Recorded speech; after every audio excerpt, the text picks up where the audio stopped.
Tu écoutes Éclat de voix au féminin, un podcast pour laisser libre cours à la parole des femmes.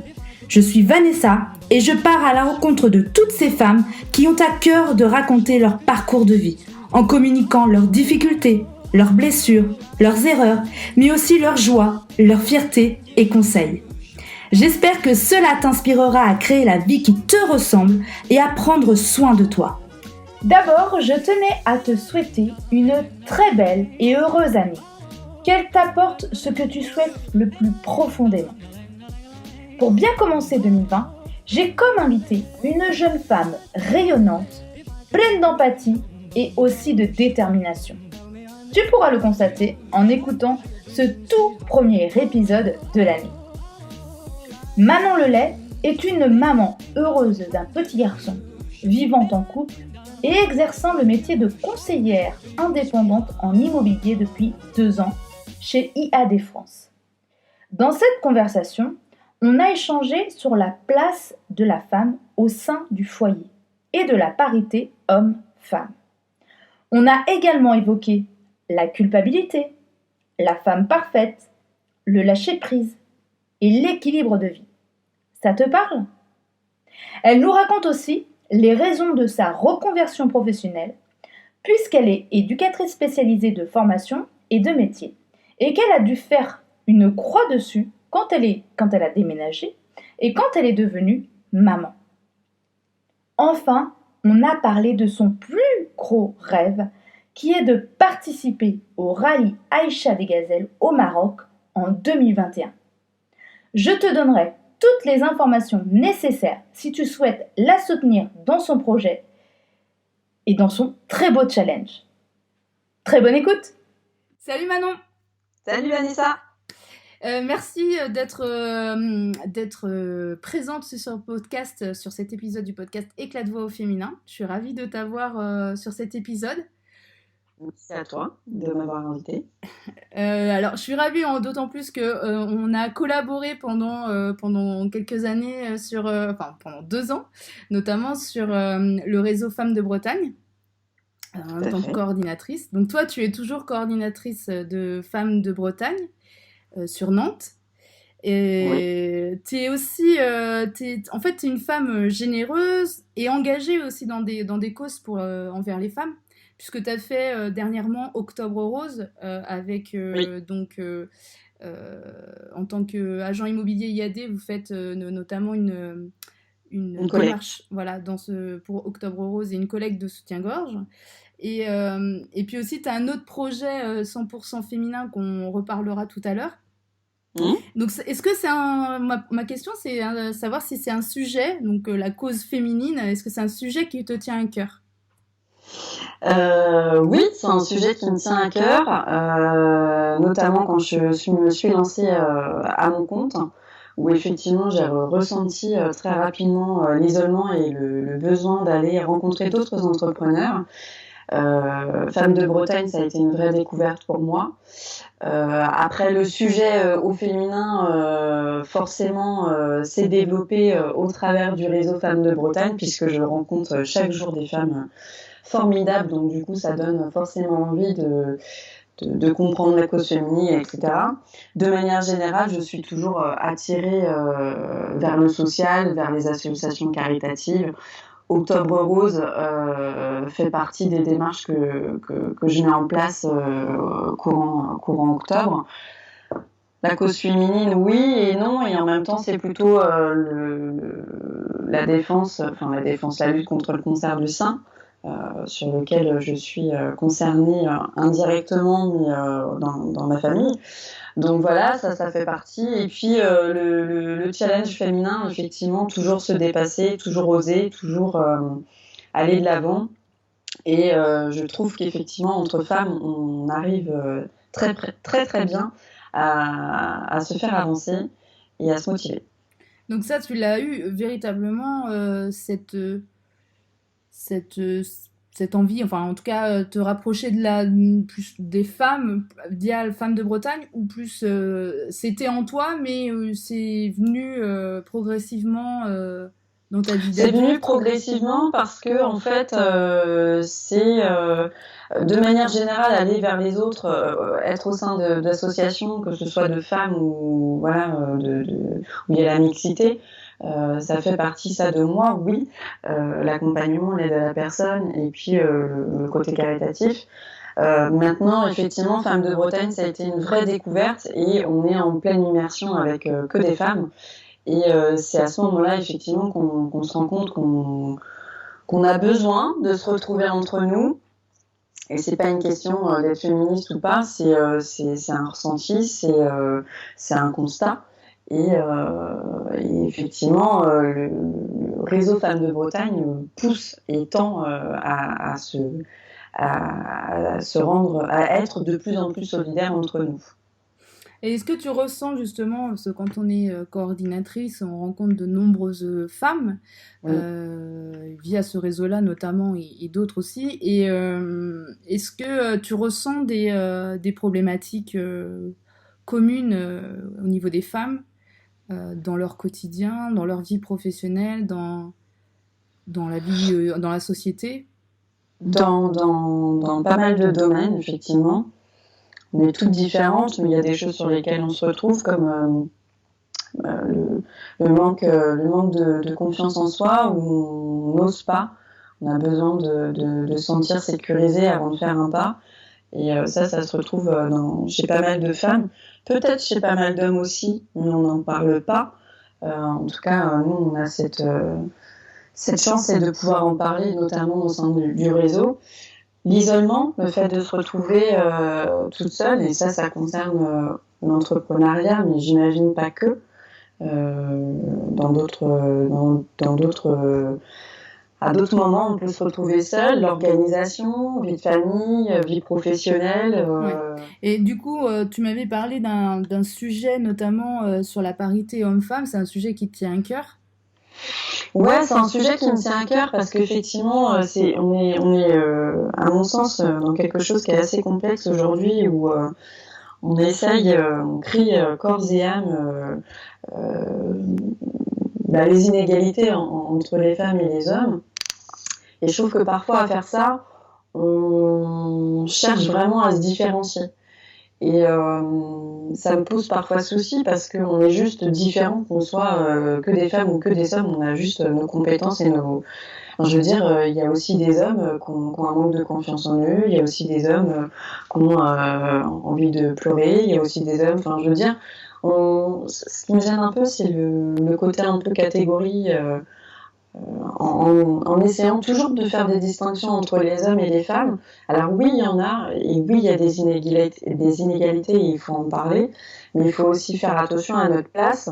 Et puis, nous aussi, en tant que femmes, à pas vouloir constamment être justement cette fameuse femme parfaite, parce qu'elle n'existe pas, il n'y en a pas. Et du coup, s'autoriser à déléguer, à ne pas pouvoir tout gérer, ça fait partie aussi... c'est aussi important de redonner quelque part une place à l'homme, notamment au sein du foyer. Et tu sens qu'il y a encore ce frein-là, cette place de l'homme justement dans le foyer qui n'est pas encore optimisée, enfin en tout cas ouais, répandue. Je pense qu'on est sur une... les choses évoluent, les choses changent et on est sur une période où... notamment, moi je pense à ma mère qui voilà, était d'une génération où il fallait tout gérer, quoi. Il fallait se redonner une place au sein de la société et pas que être une mère au foyer. Donc il fallait, aller de l'avant et effectivement montrer à tout le monde qu'on était capable de tout faire en même temps, quoi. Et aujourd'hui, je trouve qu'on a encore ce ressenti-là. Et alors qu'en fait, on aurait juste besoin peut-être de trouver un équilibre et qu'on n'est pas né avec un balai dans la main. Et c'est toujours pareil aujourd'hui, même si bien sûr les mentalités elles changent. Mais il faut aussi se dire que à un moment donné, on peut pas tout gérer et qu'on soit avec un homme ou avec une femme ou peu importe. Moi, je parle aussi à ma sœur qui est en coloc. Il faut savoir déléguer, il faut savoir vivre ensemble, il faut savoir apprendre à partager. Et on n'est pas parfait, quoi. On peut pas tout faire. Ouais, et puis il y a peut-être aussi une notion de lâcher prise aussi. Ouais, bien sûr, bien sûr. Je pense que c'est important et je pense pas qu'au ménage et aux tâches ménagères parce que ça évolue aussi énormément, mais je pense aussi aux enfants. Moi, je vois encore beaucoup, des femmes qui s'octroient un petit peu, alors inconsciemment, consciemment, je sais pas, je pense que c'est plutôt inconscient, mais qui s'octroient un petit peu la gestion du quotidien des enfants, de tout ça. Mais on peut aussi déléguer beaucoup de choses et un enfant, il a deux parents. Alors toi, du coup, comment tu fais cette parité dans ta vie à toi? Eh ben, je laisse la place. Je laisse la place et puis déléguer, c'est tout simplement dire, écoute, pense à prendre rendez-vous chez le médecin et puis du coup, c'est pas moi qui le fais. Pense à acheter des couches parce qu'il y en a plus et puis en fait, laisser aussi la place au papa dès le début en fait. On n'a pas, c'est important la parité auprès de nos enfants. Pour moi, je maintiens que quand on est femme, c'est pas inné, quoi. On n'est pas là, c'est bon, on sait être maman et on sait tout faire mieux que l'autre. Pas du tout. C'est un apprentissage. Moi, quand je suis devenue maman, ça a été un apprentissage et pourtant, j'ai des compétences dans le domaine de l'éducation, étant donné que je suis éducatrice spécialisée et du développement de l'enfant et tout, et pas mal de choses. Et pourtant, je me suis retrouvée dans la même galère, à pas savoir quoi faire quand mon enfant il pleure, à me ressentir insécurisée, etc. Et j'ai cette chance-là, c'est d'avoir eu mon compagnon à côté de moi. Et du coup, je lui ai laissé la place et je lui ai pas dit, bah non, laisse, je vais faire, bah non, laisse, je vais faire. Voilà, il a pris ses marques. Parfois, il a fallu peut-être un peu forcer les choses parce que sinon, il n'aurait peut-être pas prise non plus. Mais je pense que c'est vraiment très important de trouver un équilibre là-dessus. Alors souvent, c'est hyper important effectivement d'avoir ce partage de tâches dans la vie quotidienne dans une vie de couple et dans la gestion des enfants et dans la gestion de la maison. Ça c'est vrai, mais souvent ce qui peut s'apparenter à ça, c'est la notion de culpabilité. Hein, de se dire, ah ouais, si je lui demande ça, je vais me sentir coupable de lui demander, ou je vais me sentir inférieur, se dévaloriser, tu vois. Il y a cette notion aussi. Alors, comment dépasser? Comment toi, tu vois la chose de... Pour moi, il n'y a pas de culpabilité, en fait. À partir du moment où c'est un échange. Là, typiquement, je suis en plein déménagement. En fait, on fait des choses chacun de notre côté. Différentes, mais chacun de notre côté. Moi, je m'occupe de la paperasse parce que lui, il est plus à s'occuper des travaux de notre maison et puis de commencer à mettre les cartons dans le box. Et moi, en contrepartie, je fais les cartons et puis je fais la paperasse, le côté administratif. En fait, l'équilibre, il se fait à partir du moment où il y a une séparation des tâches, en fait. C'est pas l'un fait rien et l'autre fait quelque chose. Oui. Et quand je lui demande d'aller chercher un paquet de couches, c'est pas que ça... Moi, je fais pas rien à côté. En fait, c'est un équilibre. C'est juste que j'ai plein de choses à penser et que là, à ce moment-là, j'ai besoin de déléguer parce que je suis pas une superwoman et qu'à un moment donné, et peut-être que lui, il va me dire, bah non, c'est pas possible et puis on va trouver un autre compromis. Mais il faut pas hésiter à dire, là, je peux pas, quoi. Là, j'ai ça à penser. Et j'ai 3 gamins, je peux pas penser à tout, quoi.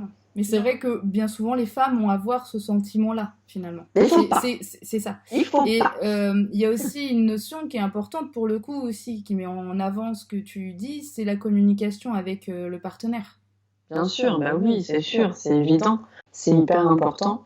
Mais c'est surtout être en accord avec soi-même, en fait. Enfin, moi, quand je me suis mis en couple, c'était clair et net, quoi. Enfin, il n'y avait pas de j'ai plus de temps parce que je suis à la fac, donc effectivement, je peux me permettre de faire ça. Non, j'ai aussi des loisirs, j'ai aussi des choses à côté. Et je peux pas, je suis pas rattachée en fait à une tâche, quoi. Personne d'ailleurs n'est rattaché à une tâche. Mais bien sûr. On a des compétences complètement différentes. Il y a des choses qui sont plus faciles pour moi que pour lui. Et puis même s'il passe pas la serpillière comme moi, je passe la serpillière, c'est pas grave, peu importe. Ouais. Le tout, c'est de trouver un équilibre là-dedans, quoi. Et parce que tu disais justement ta maman qui était sur tous les fronts, souvent il y a une reproduction du schéma parental qu'on a pu vivre en tant qu'enfant et qu'on peut reproduire à l'âge adulte. Qu'est-ce qui a fait que toi tu t'es dit bah non, moi je veux pas vivre je veux pas faire la même chose, je veux que ça soit différent. Pour donner un exemple très concret, on oublie qu'on est femme. Et c'est ce qui s'est passé avec ma maman, où qu'à un moment donné, effectivement, à être enfin, c'est pas oublier qu'on est femme, mais oublier qui on est et ses propres besoins, ses propres envies. On n'est pas qu'une maman, on n'est pas que quelqu'un qui va bosser, on n'est pas qu'une femme au foyer. Enfin, je veux dire, on est plein d'autres choses. Et du coup, à vouloir être cette superwoman, on se brûle les ailes à un moment donné, quoi. Et puis, une fois que les gamins ils sont partis, que potentiellement on se rend compte qu'on n'est pas sur la même longueur d'onde avec son mari, et qu'est-ce qui reste, quoi? La merde. Ah ouais, en fait, la vie, elle est focalisée que sur notre envie de tout gérer tout le temps, quoi. Et on s'oublie. Ouais. On s'oublie à faire ça. Donc c'est véritablement l'image de ta maman qui t'a fait prendre conscience que toi, tu ne voulais pas vivre la même chose. Ouais, tu n'as jamais reproduit, jamais, ou parce que ça a été un déclic, ou bien tu as vu à un moment donné que tu reprenais un peu le même schéma que ta maman, et tu te dis, non, je change de direction. Non, j'ai jamais pris j'ai jamais pris ce chemin-là. Et justement, quand mon fils est né, ça a été pour moi évident, en fait, Alors, ça a été compliqué pendant un an, quand même, parce que quand on devient maman, c'est pas simple non plus, parce qu'on est tellement focus sur notre enfant que, il faut prendre le temps aussi quelque part de se détacher, de prendre de la hauteur et de dire, ok, bon, je fais ce qu'il faut en tant que maman, et je suis pas que ça non plus. Donc en fait, il a fallu un an quand même, mais je me suis jamais interdit de me faire une soirée avec des copines et surtout sans culpabiliser, de partir 4 jours faire un enterrement de vie de jeune fille alors que mon fils avait 1 mois et demi. Voilà, en fait, c'est ces barrières-là, moi, qui sont pas du tout présentes. Et inconsciemment, je pense que du coup, j'ai pas fait comme ma mère a fait. Ma mère, quand elle a eu ses enfants, ça a été vraiment, c'était tout en fait. Et je la remercie parce que quand même, c'est pas rien. Mais aujourd'hui, c'est compliqué parce que elle est pas que ça, quoi. Et en fait, elle a oublié qu'elle était pas que ça. Elle s'est oubliée et il faut pas s'oublier. C'est ça. On peut être une super maman et se faire du bien à côté et prendre du temps pour soi, et encore plus quand on a un compagnon ou la personne avec laquelle on vit qui peut justement pallier et se dire ok, je peux m'autoriser à... Après, c'est vrai, comme tu disais, tu n'as pas ces barrières-là, donc finalement, c'est quelque chose qui te permet d'avoir cet équilibre familial. Mais par contre, tu as l'impression qu'autour de toi, ces barrières sont beaucoup présentes? Ouais, même s'il y a beaucoup de choses qui changent quand même et qu'on continue d'évoluer, je pense que quand même on se rend pas compte en tant que femme aussi, notamment quand on a des enfants, quel impact en fait on peut avoir et comment on peut s'approprier les choses. Parce que dans notre société, il y a encore cette image que la mère sait mieux faire que... Après, on peut penser, moi je le pense pas, parce que je pense que on peut être une mère et le père peut pallier autant que la mère, en fait. Donc, oui, non, mais je suis totalement d'accord avec toi que c'est encore un sujet qui est présent, la place de la femme dans la vie de foyer, qui a rééquilibré effectivement avec l'homme, sachant que les hommes, je trouve, ont plus envie d'avoir cette place-là. Enfin, j'ai l'impression qu'en tout cas, ils l'expriment plus qu'avant. D'avoir cette présence auprès des enfants, notamment. Et c'est positif, du coup, pour... Ouais, complètement.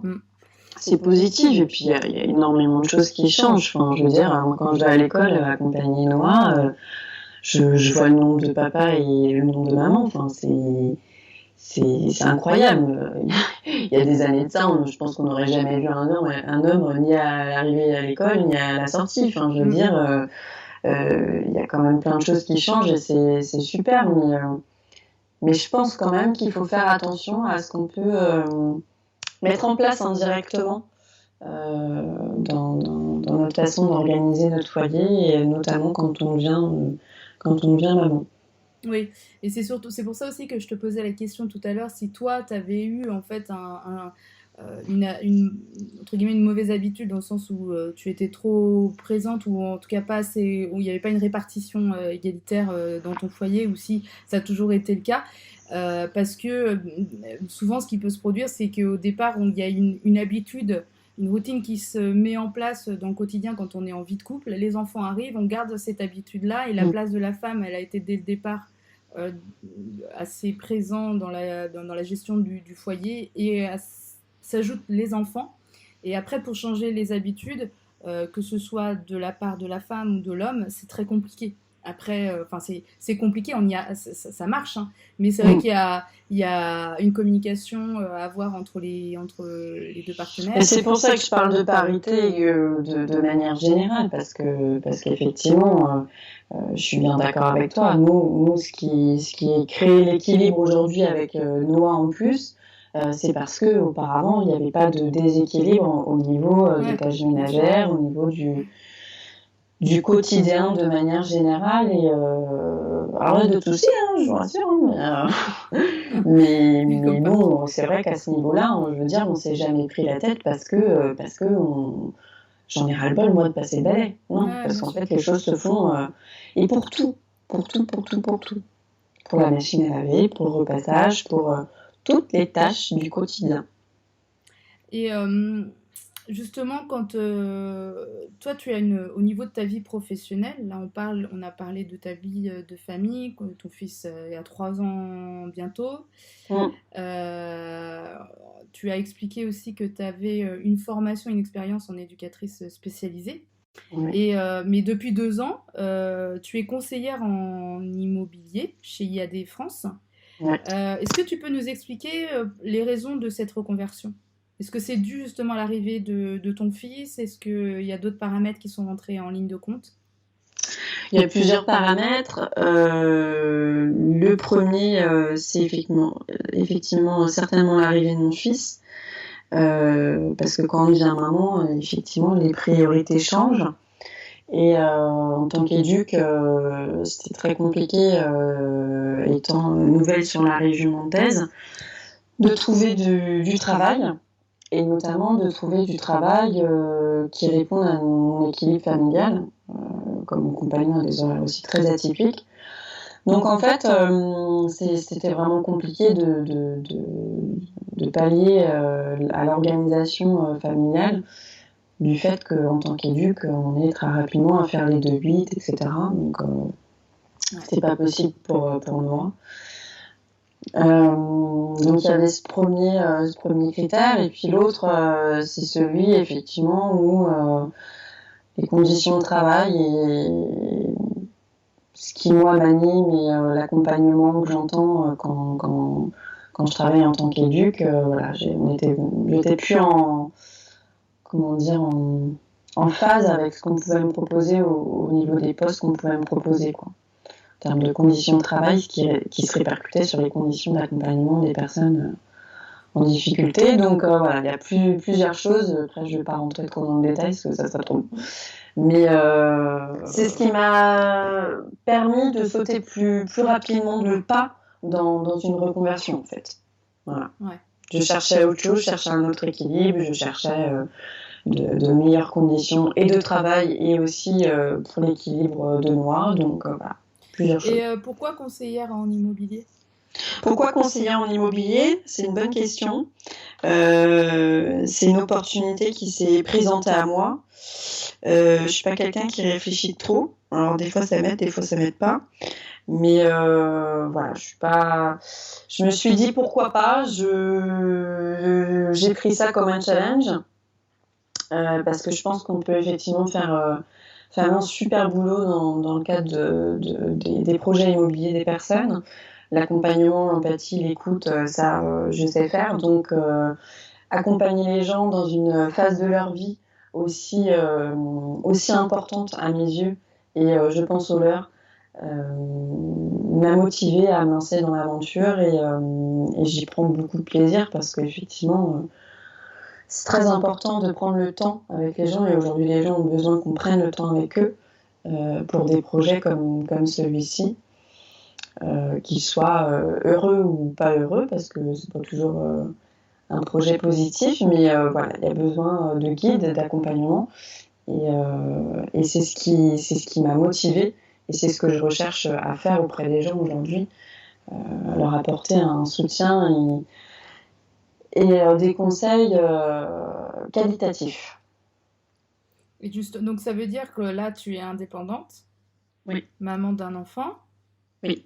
Comment tu vis cette situation? Est-ce que pour toi, être indépendante, c'était la meilleure solution pour concilier ta vie pro et perso ou Non, je pense pas. Je pense que le côté indépendant, effectivement, me permet d'avoir cet équilibre aujourd'hui, où très clairement, voilà, j'organise mon emploi du temps au mieux pour Noah. Maintenant, je pense qu'en tant que salarié, j'aurais certainement pu trouver aussi un autre équilibre. Peut-être pas dans le secteur du social, mais peut-être dans un autre domaine, j'en sais rien. Donc, mais aujourd'hui, une chose est sûre, c'est qu'en tant qu'indépendant, effectivement, ça me permet d'avoir une qualité au niveau de mon organisation, et notamment pour Noah. quand tu avais d'autres pistes que le conseiller en IMO quand tu cherchais en dehors du social pour adapter tes horaires par rapport à ta vie de famille? Quand j'ai eu l'opportunité de conseiller en IMO, j'étais vraiment en pleine réflexion à rester soit dans le secteur du social, mais autrement. J'avais le métier d'assistante maternelle aussi, mais voilà, j'ai pas eu trop le temps de me poser en fait pour réfléchir à un autre métier en fait. J'ai saisi l'opportunité quand elle est venue à moi, et puis du coup ça m'a stoppé dans mes autres idées, quoi. On va parler d'un autre projet qui t'anime actuellement. C'est le rallye Aïcha des Gazelles, donc c'est au Maroc. Ouais. Alors j'ai été me renseigner un peu sur ce rallye-là, donc c'est noté que c'est le seul rallye raid hors piste 100% féminin au monde. Ouais. Et il existe depuis 30 ans, enfin en 2020 il existera depuis 30 ans. C'est ça. Alors pourquoi vouloir faire ce rallye? Alors, pourquoi vouloir faire ce rallye? J'avais déjà pensé il y a quelques années, donc c'est quand même quelque chose qui m'anime. Ouais, j'avais, je sais pas, 20 ans, avec une autre copine à moi. On s'était renseigné, etc., mais j'étais en études, donc c'était trop compliqué de se lancer dans cette aventure-là. Mais c'est fou comme ça me fait kiffer grave. Je m'en rappelle quand on avait été à la présentation. C'est juste une aventure, à mon avis, incroyable. 100% féminin, pour moi, ça montre le dépassement de soi. Sur quelque chose qui peut, au premier abord, si on reste à se mettre dans des cases et dans des catégories, peut paraître plutôt masculin. Donc, je trouve que c'est un bel engagement, un beau challenge. Pourquoi le rallye? Parce que il y a un objectif associatif, donc forcément, ça me parle bien. Parce qu'aller dans le désert pour aller dans le désert, j'y vois pas trop d'intérêt. Donc aller dans le désert, mais dans l'objectif de soutenir une association et d'aller à la rencontre aussi des personnes qui vivent dans le désert, c'est juste incroyable. Le dépassement de soi, le fait que ce soit effectivement contre Nana, je trouve ça génial, parce que je pense que Femmes de Bretagne, pour le coup, me fait dire qu'entre femmes, on peut que se surpasser. Bien qu'avec des hommes, on pourrait aussi surpasser, j'imagine. Mais voilà, c'est un truc qui me parle, c'est un projet qui me parle de A à Z sur plein de points, notamment cela. Donc en 2020, pour l'instant, c'est pas possible parce que les inscriptions sont complètes. Ouais. Donc l'objectif, c'est 2021. Donc qu'est-ce que vous mettez en place? Quelles sont vos démarches? Quels sont vos objectifs? Eh ben, on a plein de choses à mettre en place. Ça demande beaucoup de temps et d'investissement. On essaye de s'organiser au mieux parce qu'on n'est pas à côté l'une et l'autre. Donc voilà, on essaye de tenir l'organisation au mieux. On met en place des ventes de porte-clés en ce moment. On va organiser plusieurs événements pendant 2020 pour récolter des fonds. On est en train de lancer des dossiers de sponsoring pour avoir des sponsors qui nous soutiennent dans cette démarche. Donc voilà, on a plein de choses qu'on va mettre en place. Maintenant, on a une page Facebook où vous pouvez nous suivre. On est l'équipe des Pencalettes. Alors ça veut dire quoi, Pencalette ? Alors Pencalette, ça veut dire la tête dure. Okay. Donc on y a beaucoup réfléchi. On voulait idéalement avoir une connotation avec la région bretonne, parce qu'on est toutes de Bretagne, toutes les deux de Bretagne. Donc voilà, on cherchait effectivement à se rapprocher. Il y avait un autre nom de nous qui était les Gazélènes, mais en fait qui a été pris par d'autres Bretonnes, donc on n'a pas pu prendre ce nom-là. Et donc on a cherché un autre nom, etc. Et tête dure, ça nous allait bien parce que on est deux personnes qui effectivement on peut se considérer avec une tête dure, donc voilà, on lâche rien, ça montre la détermination, voilà, c'est un peu le message fort, quoi. Et concrètement, en fait, pour que vous puissiez faire ce rallye, c'est quoi en fait que vous avez besoin pour véritablement valider votre inscription et votre participation? Il faut qu'on récupère 30 000 euros au total. Alors dans ces 30 000 euros, il y a l'inscription effectivement pour participer au rallye. Parce que il y a toute une logistique aussi à payer avec beaucoup de personnes présentes lors du rallye. Donc il y a cette partie-là, et puis il y a aussi tout ce qui est matériel pour pouvoir faire le rallye avec une tente, des choses comme ça. Il y a aussi un gros budget qui va pour le véhicule, puisqu'il faut qu'on trouve un 4x4, qu'il faut qu'on équipe entièrement, puisque l'objectif c'est qu'il puisse faire le rallye de A à Z et pas qu'il tombe en panne entre deux. Donc pour ça il faut quand même l'équiper, ça demande aussi un certain coût. Voilà, ce qui est hyper important et je le trouve super dans ce rallye, c'est que c'est pas un rallye de course, donc on n'est pas sur un rallye de vitesse à polluer pour polluer. On est sur un rallye où en fait il faut faire le moins de kilomètres possible, et on est limité au niveau kilométrage aussi pour pas trop polluer. Donc moi je mettrai effectivement le lien de votre page pour si les personnes qui souhaitent vous soutenir, avec plaisir. Pour vous aider à réaliser ce rêve en fait. Ouais, c'est vrai, ouais. Rêve. Ouais. Et ma question suivante va être un peu en lien dans le sens où donc tu as ce projet-là en tête, est-ce que tu en as d'autres ? Pour l'instant, non. Je me concentre sur le rallye. C'est vraiment quelque chose qui... c'est vraiment un rêve que j'ai envie de réaliser. Je trouve que c'est déjà pas mal parce qu'en plus, vu l'investissement qu'il faut donner, mais on n'a jamais rien sans rien, donc c'est toute la valeur du rallye aussi. J'en ai pas d'autres, mais je suis pas quelqu'un qui... J'en aurai d'autres, certainement, qui vont m'animer. Peut-être qu'à la suite du rallye, je vais découvrir un autre challenge à faire. Voilà, je pense que la vie est faite de rêves et ils viendront tôt ou tard. Du coup, on va terminer la conversation. Est-ce que tu as quelque chose une inspiration, un message, un livre, quelque chose que tu as envie de partager pour conclure notre conversation? Alors, si je devais m'adresser aux femmes, et en même temps, je pense qu'on peut s'adresser à tous. On dit souvent, et j'entends beaucoup depuis que je suis dans le réseau Femmes de Bretagne, oser. Oui, il faut oser, il faut croire en ses rêves, il faut croire en ce qui nous anime. Il n'y a pas de sous-choses, de sous-métiers ou de sous... voilà, moi, j'ai réfléchi de plus en plus et je me dis que une valeur à transmettre à nos enfants, c'est ça en fait. C'est peu importe ce qu'on a envie de faire dans la vie, à partir du moment où ça nous anime. Si on a envie de poser des parpaings parce que ça nous anime, il faut poser des parpaings. Si on a envie de cuisiner ou de... Voilà, voilà. Tout ça pour dire que croire en ses rêves, parce que c'est ce que je pense, qu'on a tous des rêves en nous, saisir toutes les opportunités qui s'offrent à nous, et surtout, pour les femmes, je le redis, ne vous sous-estimez pas et faites un tout avec votre compagnon ou votre compagne pour avancer et pour sortir de cette espèce d'image de femme parfaite. Elle n'existe pas, elle n'existera jamais d'ailleurs.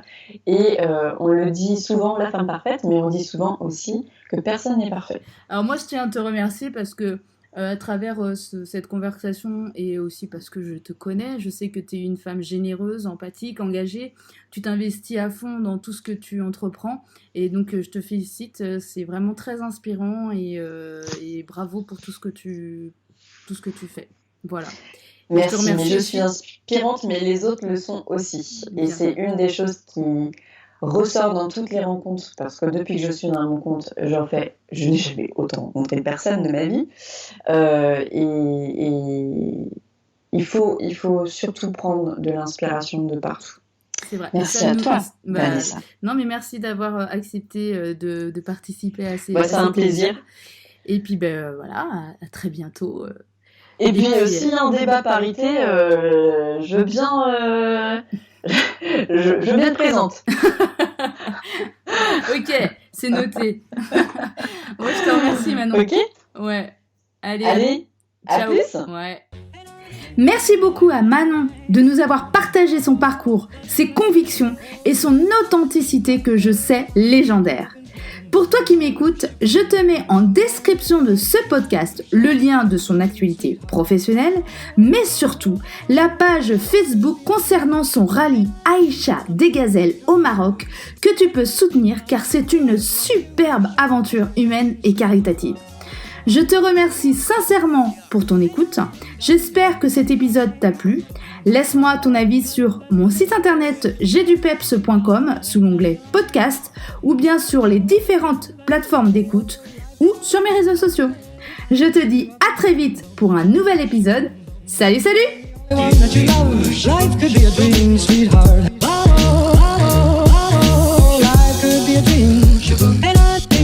Plans you come true, and I think that my whole life